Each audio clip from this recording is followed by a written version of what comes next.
so first up today, we have the truth about millennial marriage. We cooked up this episode because we thought it was important to bring this on Black Fly on the Wall. A lot of times we talk about relationships and gender wars and all that good stuff, but we think it's vitally important also to highlight the beauties and also the failures of millennial marriage. So we have Miosha and Terrence here with us. Introduce yourselves, Miosha. Okay. Hi, everybody. My name is Miosha Green. I'm from Charlotte, North Carolina. I went to school at St. Augustine's University, and I am a serial entrepreneur. I am a wedding planner, event planner. I have a business with my husband, and then I also have a social group that I just created called Mothers Seat at the Table. Nice. I appreciate you coming. Terrence, man, introduce yourself. I'm T Green, Terrence, as they say. I'm originally from Mississippi. I went to play football at Shaw University. Man, I got so many businesses. I got Talking about them pies, man. Man, I got Real Men Bake, which is sweet potato pies. I have Green Special Media, and I got Green Graham LLC, which is my logo company. But man, I'm just blessed to be here, man. Absolutely. We appreciate y'all. Yeah. So first up, what are some of the beauties of being a married millennial? Man. Miosha. God, it's so many. I think for me, it is the growth that you get to see with your spouse. Depending on where you're at when you get married, you see the different stages. So you may see year 2, we're grinding, hustling, I would say for me and T. And then 5 years later, we are these big powerhouses, Right. you know? So just the growth, you know, each person changed 5 to 7 years. So the fact that you get to relearn the person that you had fell in love with, and I'm sorry, y'all, this lag is killing me. Yeah, you good. But to see that is amazing. Absolutely. Terrence, she mentioned change. What is something that's changed about your wife that you admire? Oh man, man, so many things. Man, she been a hustler. First of all, you know that's what made me like real attracted to her. But now, man, I see her. She has brought God in her life. Man, she's serving in the church. Like it's like I just had to learn. Like I have to learn her all over again. Like Right. you know, when we first got together, we were both chasing God. So it's like now we really into it. She's the actually the armor bearer in the church, and I'm the armor bearer for the pastor. So it's like the things we used to do, you know, we don't do them no more. So it's like now I have to relearn what she like to do. So man, it's a lot, man. Absolutely, man. That's beautiful. Yeah.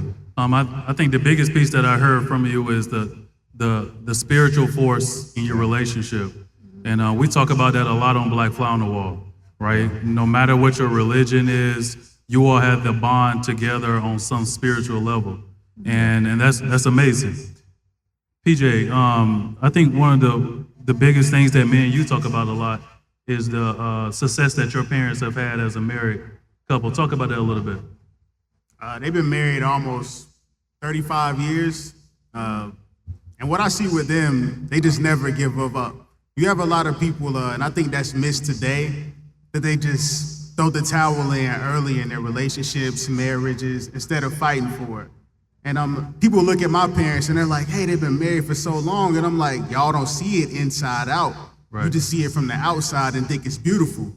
But they actually have their struggles, and then they have their solution points. You know, they come back, gather together after problems happen and fix them. You know, over time, you grow. Nobody's gonna be the same that they were day one in 5 years, every 5 years. And hopefully everybody grows every year. So you wanna succeed as a unit, every year you want to grow and learn your partner, and the learning never stops. Absolutely, that's key. Now, also too, Miyoshi, I know that you and Terrence have a lot of businesses. So how would you say that you all balance being hustlers on the business side and also taking care of each other within the relationship? Time management. There you go. That's key. Yes. Management and boundaries. That is key. That's the only way it's going to work. So, as cliche it sounds, we got to schedule stuff. Right. Intimacy, date night, who's going to get the kids in the morning, who's going to get the kids in the afternoon. We got to schedule that. That's important. And Terrence, what about you? Man, I can agree with that. Man, you got to set those boundaries. Communication is key. I know when we first started, I had to take the role of, I feel like the mother role. I had the kids all the time because literally when I was getting off work, she have to talk to brides or, grooms all day. So I had to get the kids, the bath and get them to bed. But I guess as a man stepping into that role, you have to take on that role and you have to accept it. You gotta be humble. You got to be humble because I could literally mess that all up for her, So Right. I think in the past on the podcast, we've talked a lot about gender roles and learning gender roles within your relationship.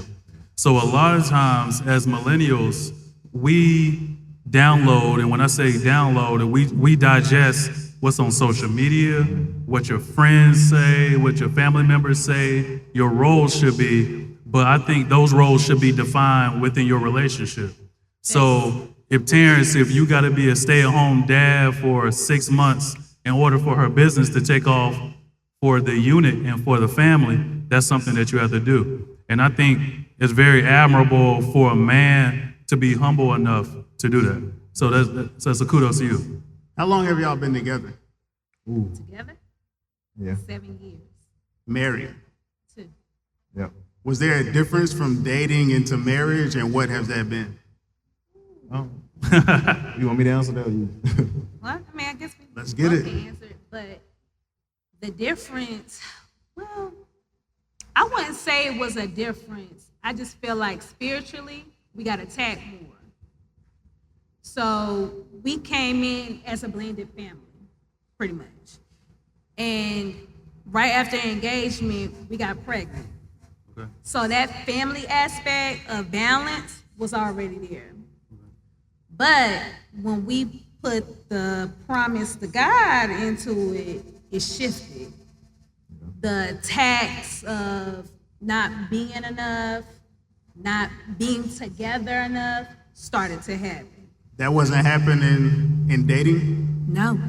So did it take a big commitment like marriage to do that? Or I feel so. I feel like it did. I just seen a shift out of nowhere.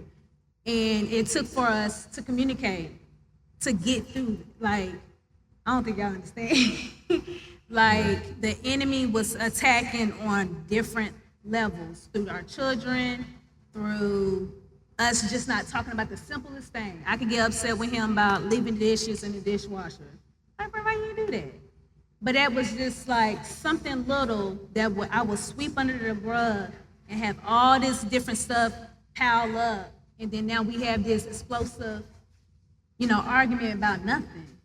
Yeah. And so it just started hitting in different directions. And so we had to like sit back and say, okay, we got to figure this communication thing out. that sounds like you became more feminine when you got that commitment of marriage. No. No. 'Cause I was still hustling. Yeah, I think marriage counseling really helped us out a Yeah, lot. that's what though. helped us. But And when I you never say stopped feminine, hustling. you mean more so the feminine energy in the role. Feminine energy, not a woman. Feminine energy in the role. Yeah, the feminine energy. No, I'm not dissing y'all. Like, yeah, a more feminine energy, like trusting, which means that he becomes more masculine as well. But I was trusting from the beginning. Yeah. Like I never not trusted him to be the man that he had already shown me to be before marriage. Yeah. You know? So the trust never went out the window. It was more so of different things to pull us apart. Okay. Sort So of you balance all game. developed more challenges once you got married in comparison to being boyfriend and girlfriend or engaged and Yeah, fiance. because we were engaged for what, 2.5 years. 2.5 years. Okay. Pandemic kind of like messed it up a little bit, but I had to prove myself as a husband early because, like you said, after we got engaged, she got pregnant. So I literally had to move her, my son, and my daughter to Charlotte. I took a job in Charlotte around like probably the first 9 months when we got together. So I had to prove myself early. Right.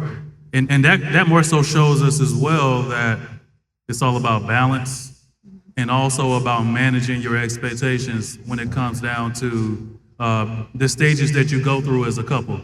So although you all been married for 2 years, you all's journey and you all's story is larger than how long you've been married, right? So the challenges you went through as boyfriend and girlfriend, the fiance becoming pregnant, and you had a lot of changes early on in the relationship.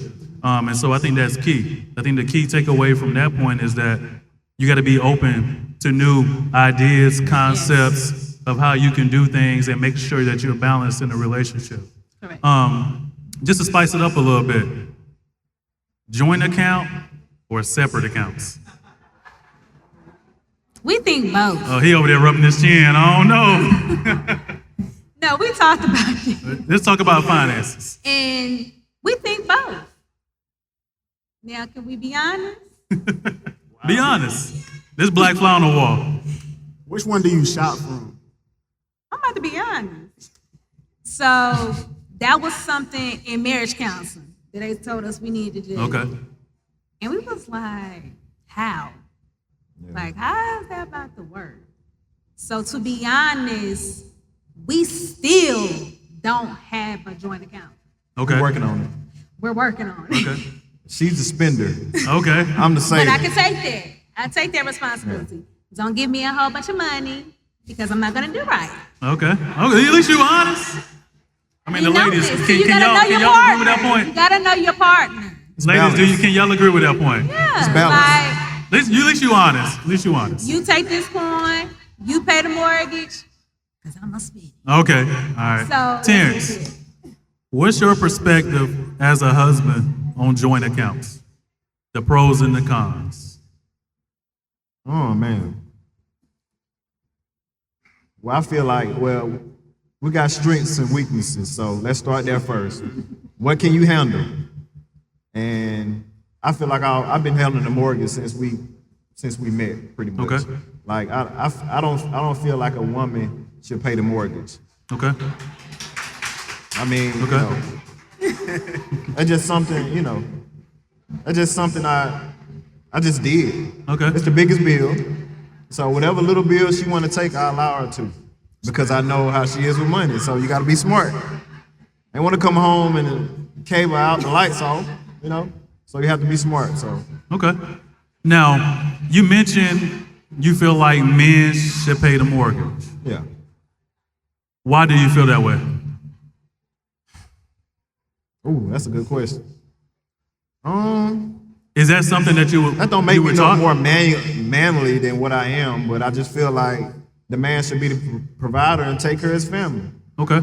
On that aspect, Okay. know. Now, and the ladies in the crowd, we may get your opinion on this. What if the sum of the other bills outweigh how much the mortgage is? What happens in that situation? Yo. You need help. Yeah. Okay. So within your marriage, you feel as if a man should take care of the mortgage.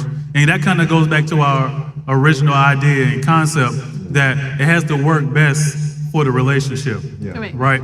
So if you're with a young lady or married to a young lady and she's making 2 or 3 times what you make, right, humbly, then she may be open to the concept of I pay a mortgage. Because at the end of the day, all the bills are your bills. And all the money and what's going out, you all are responsible for that, right? So like even myself as a budgeter, I look at a mortgage as another line item that needs to be paid. Right, it has to be paid no matter who pays it. I think coming together and establishing your financial blueprint is what's key, right? So whatever works for you. Yeah. Now I have learned to, when she want to pay something, like I had to like, that was a humbling experience. Like, every time you go out, I feel like I should handle the tab. Okay. But sometimes, like, she got it. She might have booked the client for like $7,000. Well, I want to She share. be like, I got the meal. I'm like, I want to ask y'all too.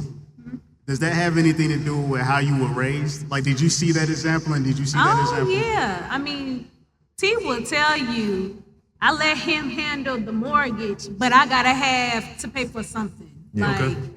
Because that's what you saw. Right. I was brought up in a single parent home. Prior to me meeting T, I was by myself. I was paying everything. So Right. it's not that I can't pay it. Right. Understood. I just got a husband who's willing to pay it for me. So, I still pay bills, whatever, but it ain't gonna be no mortgage. I'm gonna do the water bill, How were you raised, T? How were you raised? What did you see the example? single mother. So I just seen a hustler. So I seen my mama and her. So that was Absolutely. I mean, the same here, man. I can relate to the single mother plug. I feel like being raised by a single mother myself has made me the man that I am, because single moms are able to show you daily what sacrifice is. Fact. And so as a man being raised by a single mother, I understood what managing expectations were, making ends meet, being a hustler, and just being able to sacrifice for your kids. So being raised by single moms has a lot of positives Correct. that come along with it. Now, you mentioned something major, really, really key: marriage counseling. Yes. Do you recommend it? Yes. Man. Why? Yeah, Terrence, I want to hear from you. So I guess the key thing I got out of marriage counseling, because like I said, we was going through, like, let's say for instance, when we first met, we I don't know, we tried to rekindle that flame, you know what I'm saying? Just keep dating. But, we in between the lines, we had like a lot of disagreements, and, a person have to learn how to handle those disagreements. So when we got taught in marriage counseling, it says, okay, it's you, your spouse, or your girlfriend or boyfriend. It's God at the top. So if y'all both not chasing God, y'all that far apart. A person can be in the house and be so distant from a person. As you tread up, you meet at the top. It's Right. God. That's a good example. Yeah.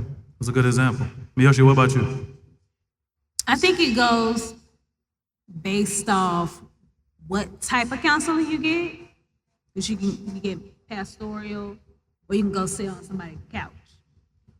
And they give you different tools. I'm sorry, I'm trying to do it so I won't hear the echo. But they give you different tools. And so for me, it goes back to the compassion, how I'm feeling in my spirit. And sometimes, just because I'm having a bad day, I can't take that on my husband. Absolutely. Spiritually, what I'm fighting. I was telling two of the guys, Trey and Dr. Drip, Oh, God.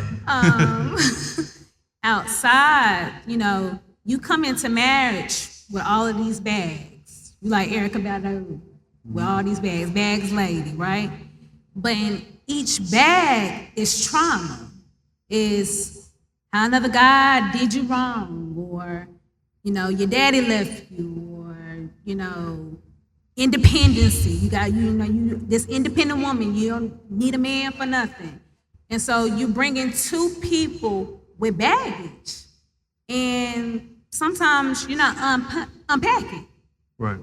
So when you don't unpack, that's when issues start, Right. So that was something we learned early. Unpack your bag. What is some things that you done went through, and this is why it triggers you to do this or this. So your partner can understand you, because you're really playing an unfair game, Right. when you don't unpack. Right. Because you live under the law of assumption. Oh, yeah. You assume that he knows that you're in the mood and he shouldn't do something in particular that pisses you off or Exactly. makes you mad. But I think that it's all about the flow of communication, Exactly. right? So Terrence, what's something in regards to communication that gets under your skin with Miosha? Be careful. He got Now- about 10 things over there. He counting his hand. He over there like this. We just talked about this. Man. a couple- Go ahead, put it out there. Don't look at him. So I can say, I feel like a lot of it was my fault. My patterns. Like I said, I was raised by a single mom. I didn't have to share a bathroom. I didn't have to put stuff back. Look at Miosha's face. So I feel like what triggered me is her getting on me like my mom. You Okay. feel me? That was a bag that I brought. Okay. So I can every relate. time she would say something like, "Hey, my mama, like what you got going on? I'm not one of the kids. You tripping?" But the whole time it was my patterns. So I had to look back at the problem. The problem was me. She didn't like it. So now what I try to do is listen to her and try to get it right. Now I let the toilet seat down, You know I what put I'm saying? stuff back. So, I just had to submit to my wife pretty much. Nice. That's key because you were humble enough to do so. And he You left held out a yourself part. accountable. He did leave out a part. I did. I like the So fact when that I he nag- pointed out male submissiveness. Like male submissiveness. I'm not saying it right. But accountability is important. It can definitely heal over time. Like once you can accept like your flaws and what you got going on, because people don't look outside in. It's like, hey, this is an issue that I have. Once you identify that, now you can help the whole relationship. Right. Correct. You can't. It's an old African proverb. You can't fix what's out until you assess what's in. So you always have to look at yourself and say, how can I hold myself accountable in this situation, and how can I grow? So before we close it up, what is one tip, Miosha, that you would give to single women that are millennials that desire to be married? Walk like a wife. Say it again. Walk like a wife. Okay, expound on that for a little bit. Okay. So you are already building your DNA to be a wife. So start walking like it. Just like you go to college to prep to be in your career, you prep to be a wife. That's key. That's deep. Period. And I know like some women like, how do you even prepare to be a wife? But you start within yourself. A lot of people feel like because they're single, they're lonely. But when you're one and you get it right, you're whole. And you're preparing yourself to be whole for your partner. Right. So you have to prepare for that. You have to study and work on yourself and prepare yourself, okay, what are some things that I can work on right now so when it's time for me to meet or God sends me my husband, I'm not out here tripping about insecurities. That last boyfriend, he gone for a reason. Right. So work that out mentally and then prepare for what's next. And I think that's key because essentially what you're saying is come whole. Yeah. Like whenever, and sometimes to break it down in layman's terms, who remembers like laying their clothes out before the first day of school? But you had that fit out, right? You had the Air Force Ones, Everybody. the white ones. Everybody had their fit out, right? You had the expectation that you were going to school tomorrow or the next day.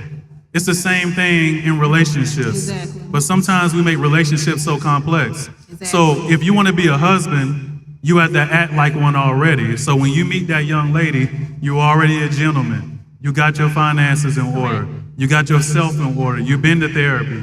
You're taking care of the traumas and the internal issues. So that whenever you out on the dating scene, you're not pushing those issues out on women that you meet. Correct. So I think that's key. So you're already preparing to be that.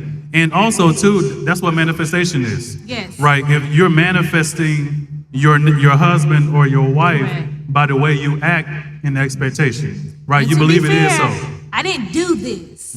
So let me say that. Okay? I wasn't like, ooh, I'm gonna be a wife. like, no, I've learned this in the process You learned it in of retrospect. being a wife. But you was already ready. I guess. Because we see women and we be like, yo, she look like wifey.